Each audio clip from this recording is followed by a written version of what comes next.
Oke, bismillahirrahmanirrahim. Assalamualaikum warahmatullahi wabarakatuh. Salam sejahtera untuk semuanya. Nice to meet you all. Bertemu lagi dengan saya Pak Yanto di channel YouTube saya, Yanto Tanjung. Channel belajar bahasa Inggris secara mandiri dengan moto dari Unja untuk Indonesia. Unja itu Universitas Jambi. Bagi yang belum kenal, saya adalah dosen bahasa Inggris di Universitas Jambi. S1, S2, S3 saya pendidikan bahasa Inggris. Saya pernah kuliah di 3 universitas di Australia. Flinders University, Murdoch University, dan Edith Cowan University. Saya juga penulis lebih dari 20 buku. Salah satunya yang ini buku bestseller nasional ya, 240 halaman. Sudah habis, sayangnya nggak ada lagi di Gramedia maupun di Shopee. Oh, channelnya sudah meraih lebih dari 243.000 subscriber, sudah diteliti oleh lebih dari 9 peneliti yang berbeda. Hasilnya positif semua, bahkan satu di antaranya mengatakan ini channel terbaik belajar TOEFL di Indonesia dengan poin 84% dibandingkan channel lainnya. Oke, Dede, seperti judul, saya akan membahas strategi dan teknik belajar IELTS bagi pemula.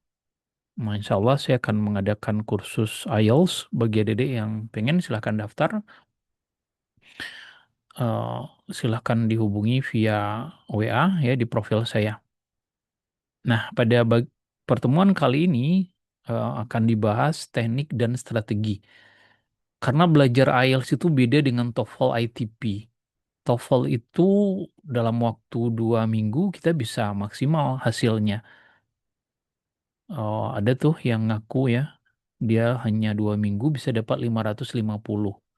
Ada yang bilang 570, bahkan ada yang 600.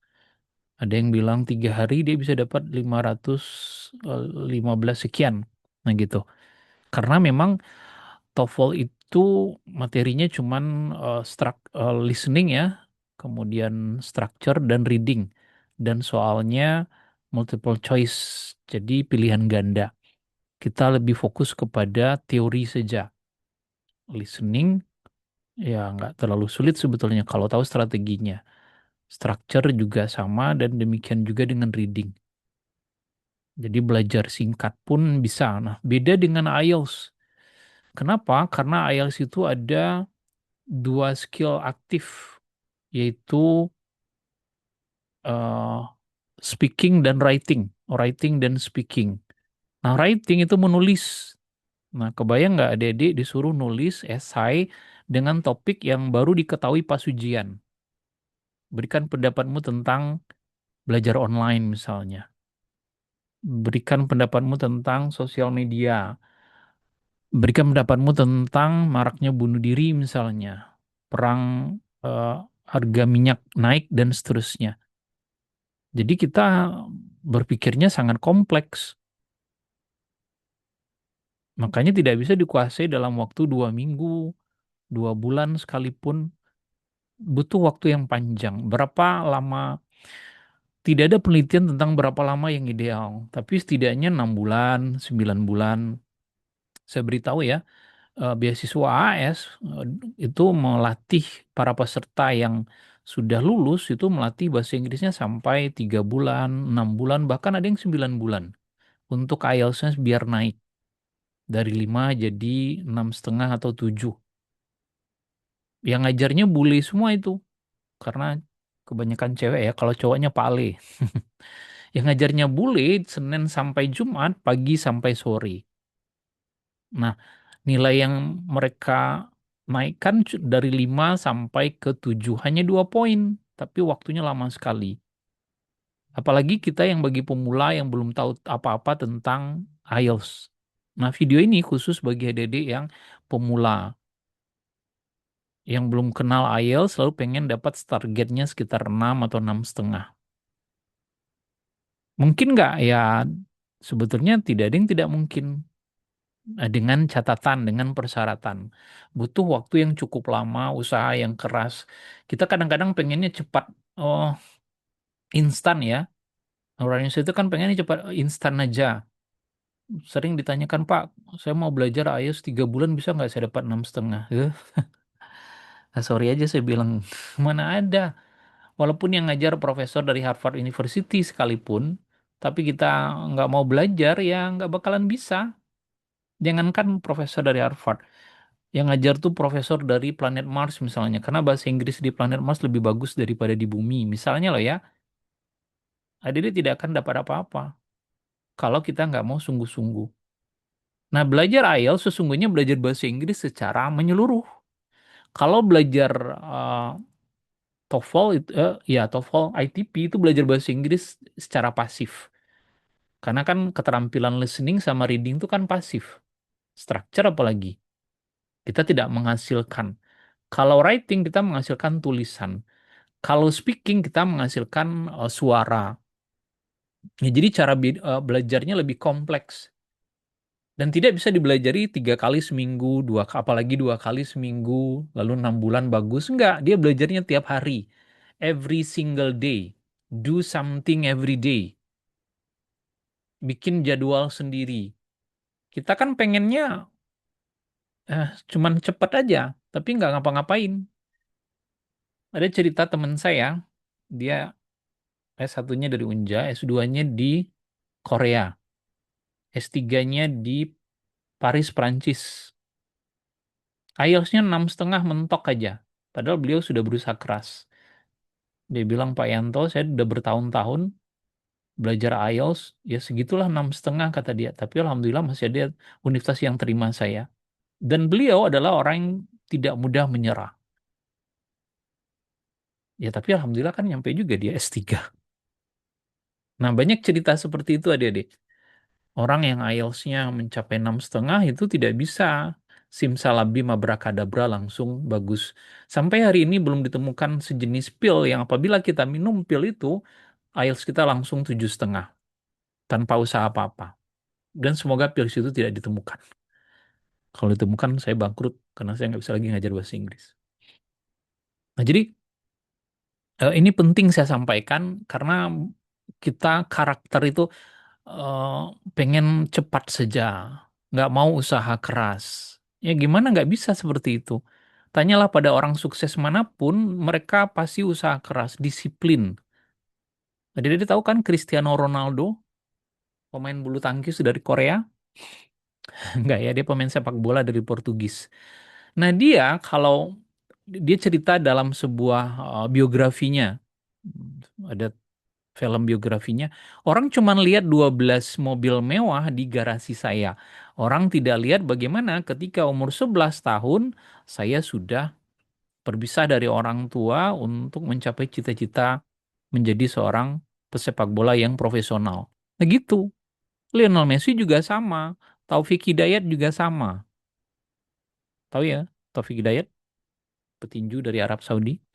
Enggak, beliau adalah pemain bulu tangkis, peraih medali emas Olimpiade. Pernah jadi nomor satu di planet bumi ini.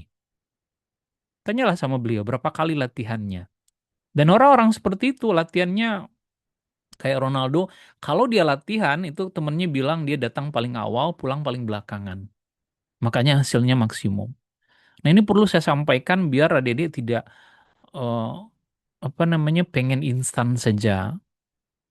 Jadi yang namanya sukses itu gabungan dari 3 hal, pengetahuan, skill, dan attitude. Pengetahuan saja nggak cukup kalau nggak punya skill. Kita tahu IELTS itu apa, paham tentang model soalnya, tapi nggak punya skill cara mempelajarinya percuma. Atau kita tahu skillnya tapi salah cara belajarnya.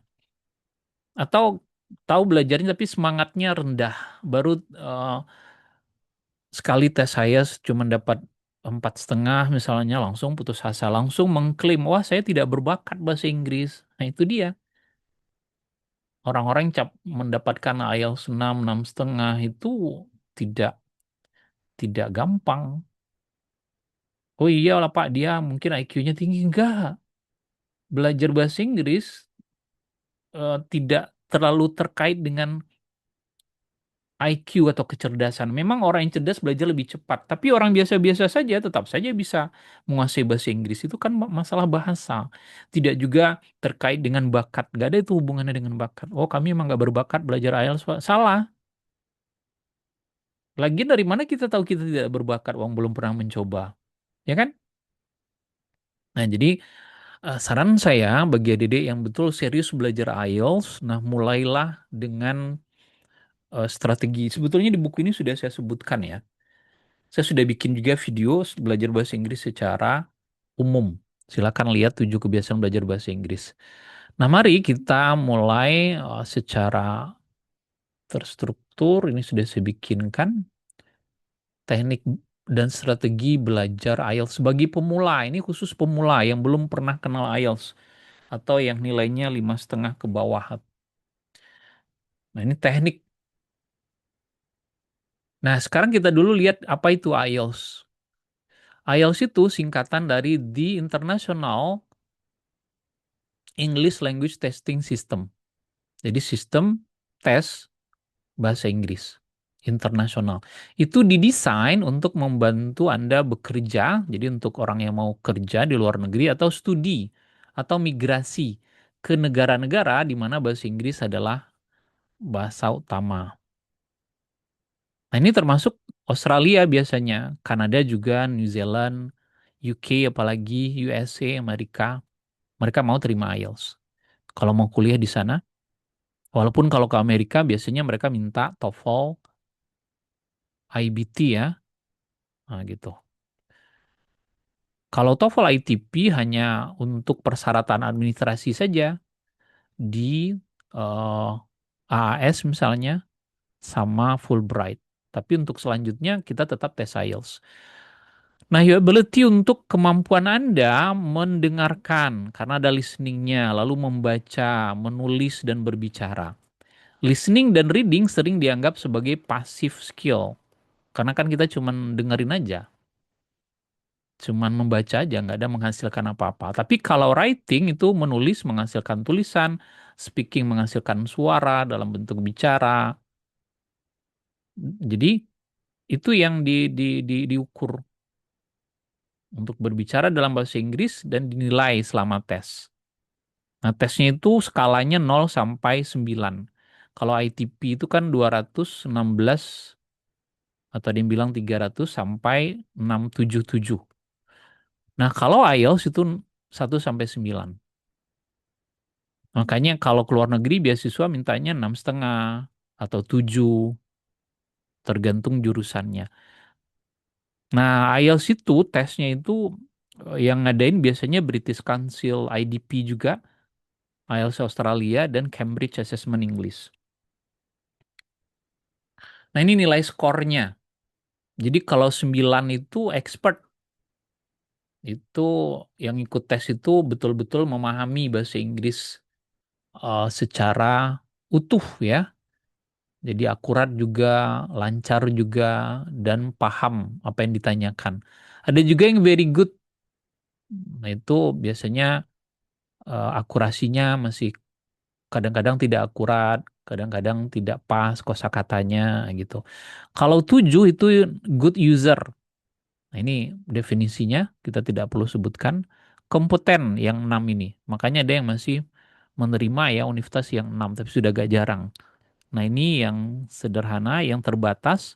Ini sangat terbatas. Nah, ini katanya ya mengalami banyak kesulitan dan ini biasanya yang tidak punya kemampuan sama sekali. Pas ditanya, pas tes, au, dia nggak bisa jawab. Nah, ini kalau dia tidak hadir dalam tesnya. Nah, ini format tes IELTS. Nanti ada kalau ada perubahan terbaru nanti kita uh, sampaikan lagi di kursus kita. Nah, itu ada listening, itu 4 rekaman, waktunya 30 menit. Kemudian ada reading, 3 sesi, waktunya 60 menit. Lalu ada writing, menulis 2 task. 2 latihan, waktunya 60 menit. Dan speaking, 2 task juga, itu waktunya 11 sampai 14 menit. Nah, untuk listening yang 30 menit itu kita diminta mendengarkan 4 rekaman. Jadi native speaker yang ngomong, lalu menjawab beberapa pertanyaan. Rekaman pertama itu biasanya percakapan antara 2 orang dalam konteks sosial keseharian. Minjam buku di perpustaka, minjam buku teman, nyewa apartemen. Recording yang kedua itu monolog dalam konteks misalnya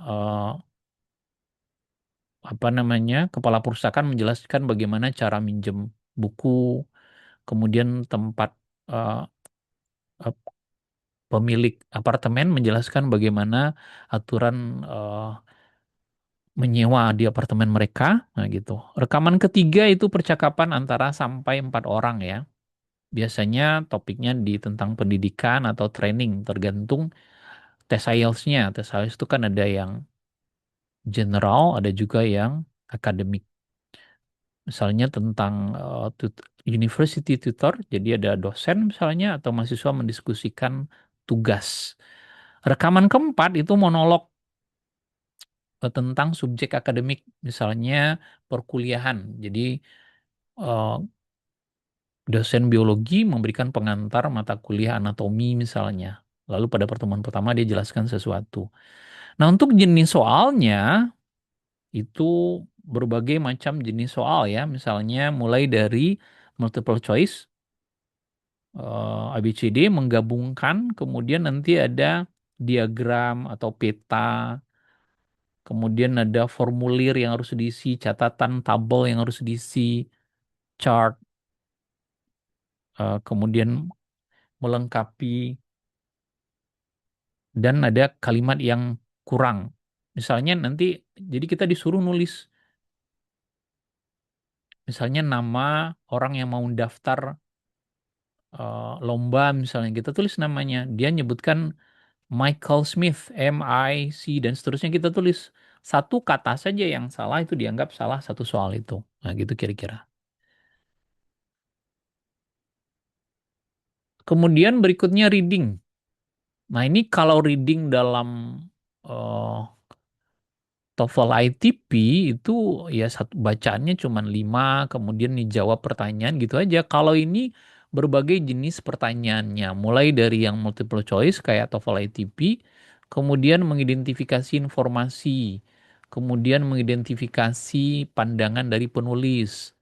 Ada juga matching, menjodohkan, menjodohkan headings, beberapa menjodohkan fitur, kemudian harusnya kalimat terakhirnya yang mana, melengkapi kalimat, meringkas kalimat, catatan, tabel, flowchart, diagram, dan banyak lainnya. Nah, itu kita harus paham model soalnya. Kemudian sumbernya, biasanya sumber tesnya itu dari teks yang diambil dari buku, jurnal, majalah, surat kabar, dan ditulis untuk audiens yang bukan spesialis. Jadi topiknya tentang umum. Walaupun topiknya tentang kesehatan misalnya, bahaya junk food misalnya, itu kan tentang kesehatan itu. Tapi kan untuk semua orang bisa tuh harusnya memahami. Semua topik itu umumnya, ini dia bilang tadi umum ya. Kemudian terkait dengan isu yang menarik kayak sosial media, kemudian terkait dengan kegiatan mahasiswa yang mau sarjana, postgraduate, atau mencari eh, pendaftaran untuk profesi dan seterusnya. Bacaannya itu ditulis dalam berbagai gaya. Ada yang naratif, deskriptif, argumentatif. Setidaknya ada satu teks yang menggunakan argumen yang logik gitu. Teksnya mungkin berisi nonverbal material seperti diagram, bisa juga grafik atau ilustrasi. Nah, jika teksnya itu berisi istilah yang teknis, nah nanti pasti ada penjelasannya dalam bentuk glosari ya. Nah, writing, nah ini yang agak sulit ya, Dede, writing. Topik itu cukup umum lagi, umum ya, pas untuk para peserta tes yang mau ngambil sarjana atau S2 atau mencari eh, tes untuk profesi biasanya. Ada dua jenis. Yang pertama dalam bentuk grafik atau tabel atau chart atau diagram. Lalu kita diminta untuk menggambarkannya, menjelaskannya, atau meringkasnya, menjelaskan informasi dengan kata-kata sendiri. Misalnya harga minyak dalam 15 tahun terakhir dibikinkan tabelnya. Coba kita perhatikan, adakah kasus khusus dalam kenaikan harga minyak kayak gitu. Atau misalnya peserta eh, mendaftar beasiswa AAS setiap tahun bertambah banyak misalnya. Nah, kita disuruh menggambarkan, menjelaskan data, kemudian proses, lalu bagaimana sesuatu itu bisa bekerja, dan menggambarkan, menjelaskan objek atau peristiwa. Nah, untuk tes yang kedua, bagian kedua yang writing, diminta untuk menulis esai terkait dengan pendapat kita, lalu dikasih argumen, dan kita harus meresponnya dalam gaya yang formal. Ya, misalnya apa keuntungan dan kerugian online learning, misalnya belajar online gitu. Apakah anak-anak sebaiknya dilarang menggunakan handphone misalnya karena mudaratnya lebih besar daripada manfaatnya, dan hal-hal yang semacam itu. Nah, jadi harus memahami, jangan tidak ada persiapan sama sekali lalu ikut tes, ya namanya bunuh diri, ngasih duit ke orang.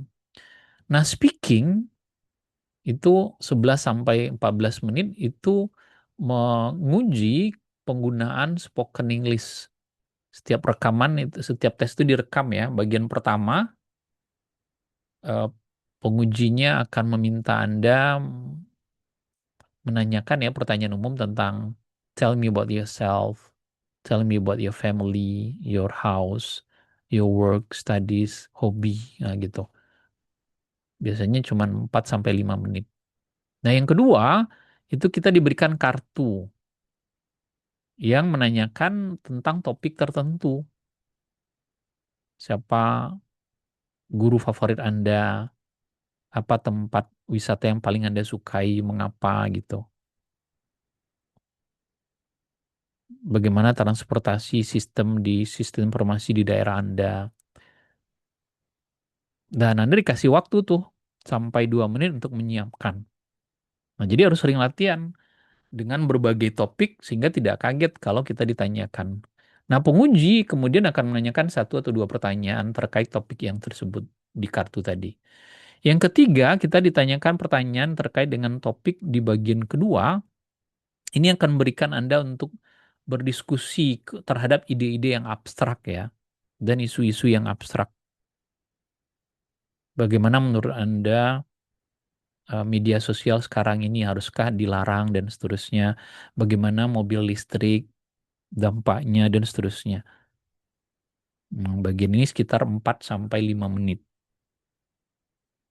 Nah, ini yang fokus kita hari ini sebetulnya ya. Setelah mengenali apa langkah yang selanjutnya kita lakukan, ya belajar sendiri. Baik ada di kursus maupun tidak, bisa kok dibelajari sendiri. Nah, belajar sendiri itu tiap hari 20, 30, kalau bisa yang idealnya 1 sampai 2 jam per hari. Apa yang kita lakukan? Bikin jadwal. Jadwalnya misalnya 1 jam itu ada di bisanya kapan? Pagi belum bangun ya. Sekarang diusahakan bangun. Biasanya bangun jam 6. Nah, sekarang bangun jam 5. Jam 5 sampai jam 6 itu kita belajar IELTS. Biasanya jam 5, bangunnya jam setengah 5 atau jam 4.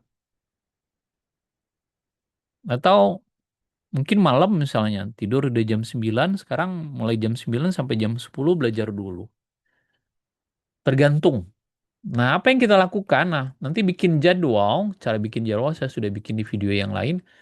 Pertama, usahakan biasa nonton podcast di internet.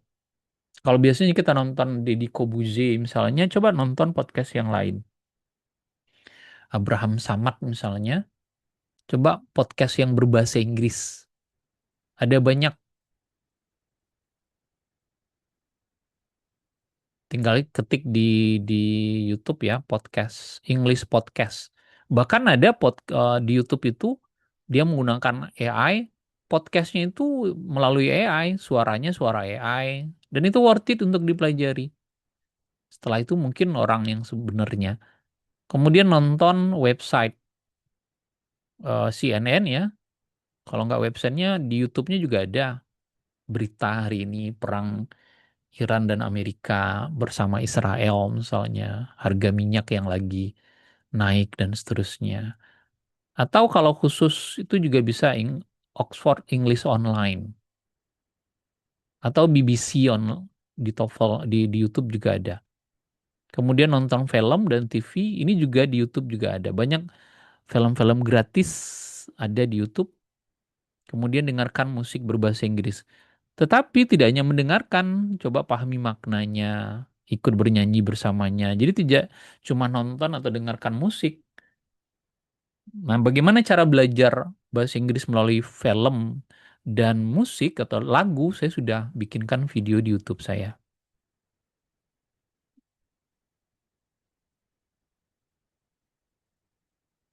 Nah, untuk speaking, nah ini agak agak kompleks ya. Nah, speaking itu kita namanya juga berbicara. Kita selama ini jarang ngomong. Walaupun kita orangnya cerewet, tapi dalam bahasa Inggris kan jarang kita ngomong. Nah, sekarang kalau mau belajar, mau speakingnya 6 atau 6,5 ya dipaksakan tiap hari ngomong dalam bahasa Inggris. Misalnya gimana? Describe what you see and do out loud. Nah, apa yang kita lihat? Kita pulang pakai motor, ada kecelakaan, kita ceritakan. Sampai di rumah kita ceritakan, today I saw an accident between a motorbike and a truck misalnya. It happened about 7:30 when I dan seterusnya dan seterusnya. Dan diomongkan dengan out loud, dengan keras, nggak boleh bisik-bisik. Atau dalam hati aja ngomongnya nggak bisa, nggak speaking namanya. Whispering namanya itu. Jadi ngomong di depan kaca. Hari itu misalnya kita ketemu teman lama, mantan kita nomor 27. Today I met my ex-girlfriend number 27 misalnya. I forgot. Was it, is she number 27 or 72? Misalnya kayak gitu.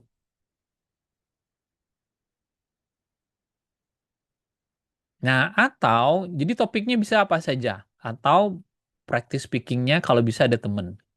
Cari eh, mahasiswa bahasa Inggris misalnya atau orang-orang yang sama-sama mau belajar bahasa Inggris. Tapi yang lebih tepat ya memang harus ada tutornya. Atau pakai AI. Coba cari tutorial belajar speaking melalui AI. Nanti AI bisa koreksi. Entah ChatGPT, entah Gemini, silakan.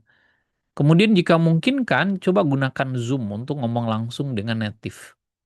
Ada tuh aplikasi atau website yang menyediakan kita bisa ngomong dengan ini. Ada yang berbayar, ada yang gratis. Silakan cari sendiri. Kok Bapak nggak nyediakan? Nah, itu tadi orang kadang-kadang pengen semuanya difasilitasi. Harusnya kita orang yang sukses belajar bahasa Inggris tuh dia cari sendiri, usaha sendiri, nggak apa-apa disuapin ya. Makanya orang yang suka disuapin dikit-dikit nanya, saya tidak mengatakan tidak boleh bertanya, tapi harusnya kita proaktif. Seringkali yang saya saksikan mereka yang sukses itu dia selalu proaktif sendiri. Memang dia bertanya langsung ke saya, Pak, saya mau latihan ini, Pak, saya latihan wawancara, boleh nggak datang ke rumah Bapak? Tetapi di luar itu dia usaha sendiri. Pak, saya sudah dapatkan 42 pertanyaan dalam bahasa Inggris wawancara beasiswa LPDP. Nah, kami diskusikan. Artinya dia sudah berusaha nyari info. Nah gitu, termasuk speaking. Topik speaking itu kan banyak itu. Nanti ada transportation. Nah, kalau ngomong transportation, gimana cara ngomongnya? Hobbies, place misalnya, favorite place misalnya, food, games misalnya, entertainment misalnya. Nah, contohnya banyak di YouTube. Nah, coba baca, tonton contohnya, lalu bikin sendiri. Bikin kartu, misalnya tuh kartunya ada 10 topik, lalu kita acak, lalu kita buka satu. Yang terbuka transportation, lalu ngomong dalam 2 menit.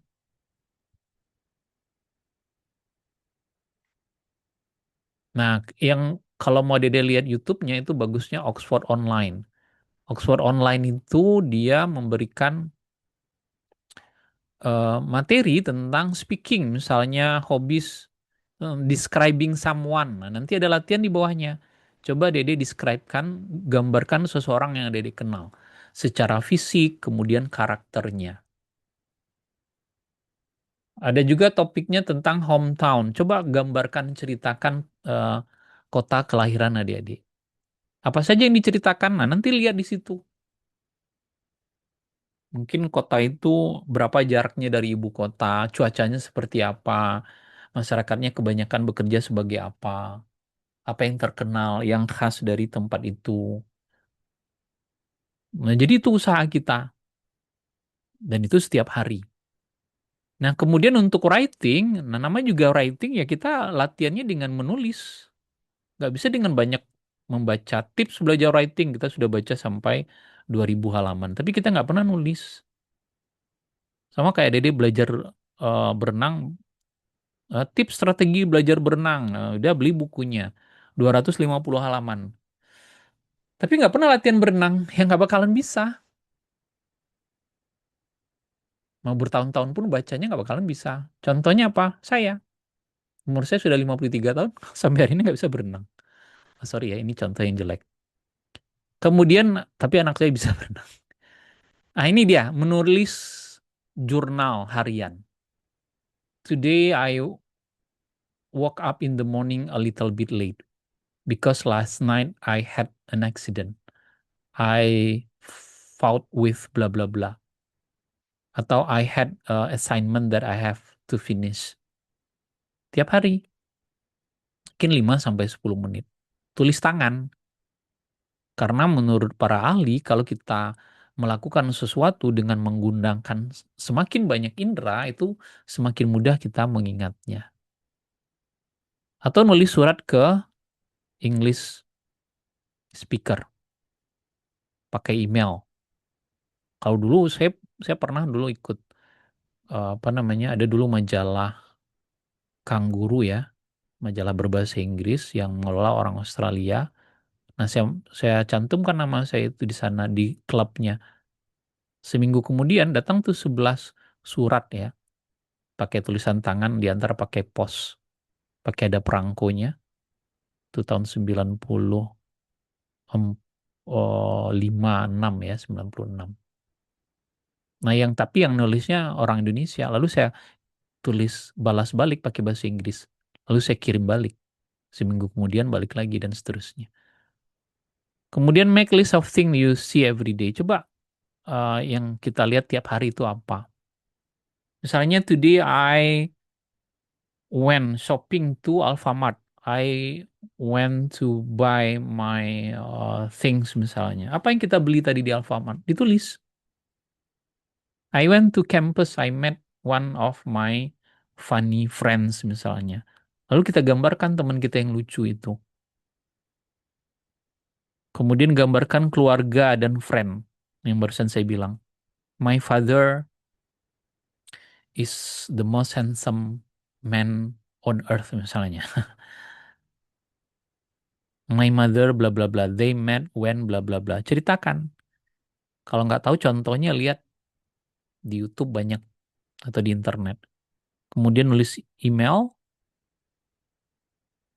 kemudian nulis blog. Aduh banyak sekali dong Pak ya. Ya kalau mau bagus ya harus kayak gitu. Nggak ada yang santai-santai aja langsung bagus. Semua orang yang sukses dia tuh berusaha. Itu yang membedakannya dengan kita yang nggak pernah sukses belajar bahasa. Kita cuma berdoa aja, berzikir tiap hari, tapi nggak pernah mempraktekannya. Mereka itu berdarah-darah sampai ada yang sampai sakit. Ada tuh mahasiswa saya, sekarang nggak mahasiswa lagi, yang sampai sakit ya belajarnya. Tapi itu tadi nyampe ke Belanda 2 kali. S2-nya di Belanda, S3-nya juga di Belanda.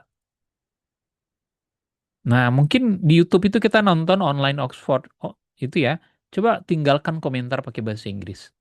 I really like this channel because this channel can help me practice my English. Thank you very much. I usually watch this channel. Bla bla bla. Jadi aktif kita. Atau kirim pesan di chat. Kalau kita ada grup WA misalnya, atau Facebook, Twitter, WA, ada tuh English Club. Nah, mungkin tidak semuanya ya kita praktekkan, sebagian yang kita bisa saja. Tapi harus kita lakukan 1 jam sampai 2 jam per hari. Mulailah dari cara yang menyenangkan. Nulis topik-topik yang ringan, nonton video-video yang ringan dari topik kita, baru yang ke serius. Nah, membaca ini juga sama, baca majalah atau surat kabar dalam bahasa Inggris, tapi dengan di print, dicetak. Misalnya di Jakarta Post, cari websitenya di jakartapost.com. Lalu nanti ada berita tuh, berita MBG, pakai bahasa Inggris. Kritik dari banyak masyarakat. Di print tuh beritanya atau opini. 2-3 halaman. Selembar paling 2.000 ya kalau kita ke fotokopian. Nah baca tuh. Hari ini mungkin sehalaman, besok sehalaman lagi, besok sehalaman lagi. Tapi rutin. Makanya tadi saya bilang bikin jadwal belajar bahasa Inggris.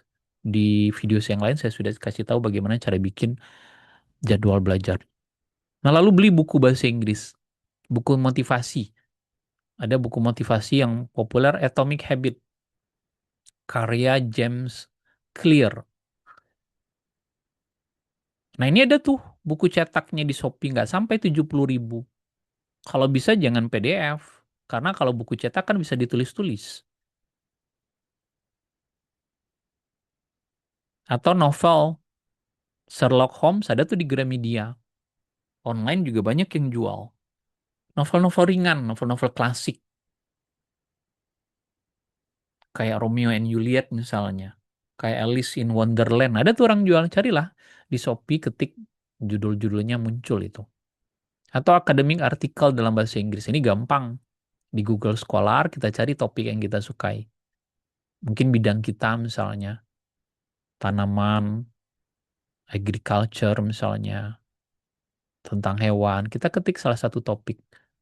Atau topik kita S1 dulu. Tentang serangga misalnya. Cari di Google Scholar. Lalu kita print lagi. Ya mungkin 10 halaman. Tapi berapalah? 1.000 per lembar ya. 10.000 cuman. Kita bisa bacanya sampai 1 bulan tuh. Mungkin belum selesai juga. Kemudian brosur, pamflet dalam bahasa Inggris. Nah, kemudian coba bikin riset tentang topik yang menarik kita. Ya, macam-macam ya. Topik tentang apa misalnya, tentang nasib anak-anak yang kelaparan, anak-anak yang korban perang. Nah, coba cari di website berita-berita yang misalnya kita bikin riset MBG, tapi dalam bahasa Inggris. Kemudian ikuti blog-blog berbahasa Inggris yang kita tertarik dengannya. Nah, ini contoh-contoh ya, aktivitas belajar sendiri. Nah, dia membaca artikel atau surat kabar atau website. Kalau artikel itu berbagai cara itu cara untuk melatih reading, writing, speaking, dan listening. Setiap hari, 1 sampai 2 jam. Kok lama sekali, Pak? Ya, kan mau targetnya 6. Ini saya bilang, kalau kita IELTS kita bagus, ini tiket jalan-jalan ke Eropa. Kita pernah punya mimpi mungkin. Saya contohkan mahasiswa saya lagi. Dulu dia mahasiswa saya. Cita-citanya ingin mengubah nasibnya. Dia dari keluarga yang kurang mampu. Dan dia belajar IELTS dengan serius. Sekarang dia bisa jalan-jalan ke luar negeri. Dapat duit, kuliah dibayarin. Mengubah nasibnya dan keluarganya. Modalnya dari sini. Ya tapi itu tadi. Tidak gampang menyerah. Seperti teman saya itu yang Pak Endarman namanya. Ke Korea. Kan katanya mau cita-cita pengen ke Korea. Cari beasiswa di Korea. Beliau 6,5 itu IELTS-nya. Bisa ke Korea. Siapa tahu nanti ketemu BTS di sana kan. Di lagi lagi beli Indomie di Indomaretnya Korea ketemu sama dia misalnya. Gitu. Lalu baca artikel. Ya dipaksakan.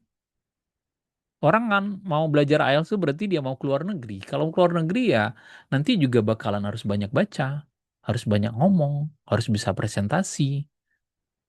Nah jadi mau nggak mau ya harus diubah mindset kita. Cara pandang kita lagi. Memparafrase dan menulisnya. Ini presentasi, lalu direkam pakai handphone. Topik yang kita sukai apa? Bikin presentasinya. Canva, PowerPoint, 10 slide aja ceritakan. Karena nanti kalau adik kuliah di luar negeri nanti presentasi juga. Rekam tuh, bikin videonya. Lalu lihat, cek kesalahan kita. Lakukan berulang-ulang. Nggak bisa sekali dua kali aja langsung menyerah. Itu belajar bahasa Inggris tuh proses yang panjang. Butuh waktu yang lama. Tapi saya ingatkan berulang kali saya bilang 2 tahun dari sekarang kita belajar nggak belajar bahasa Inggris, umur kita bertambah 2 tahun. Tapi kalau kita serius belajar, kebayang nggak 2 tahun dari sekarang pasti bagus bahasa Inggris kita. 2 tahun 1 sampai 2 jam. 1 tahun aja 365 jam kita belajarnya. 2 tahun ya ditambahkan. Ini 10, ini 13, 1. Nah, 730 jam kita belajar. Rutin. Nah, orang-orang yang bagus bahasa Inggrisnya kayak gitu. Dia nggak ujuk-ujuk langsung hebat. Ada juga yang banyak perjuangan. Ya, karena dia punya motivasi. Dan ini butuh proses ya. Tidak ada cara instan. Kalau ditanya orang bisa nggak pas 6 bulan kuasai IELTS? Nggak bisa saya bilang. Kecuali kita tinggal di negara berbahasa Inggris tiap hari ngomong. Kalau kita sekolah, sama singan, anak saya 3 bulan ketika dibawa ke Australia langsung fasih. Oh kenapa ya tiap hari dia sekolah kelas 4 kelas 5 SD. Temennya bahasa Inggris semua. Nggak ada gurunya yang bisa bahasa Indonesia.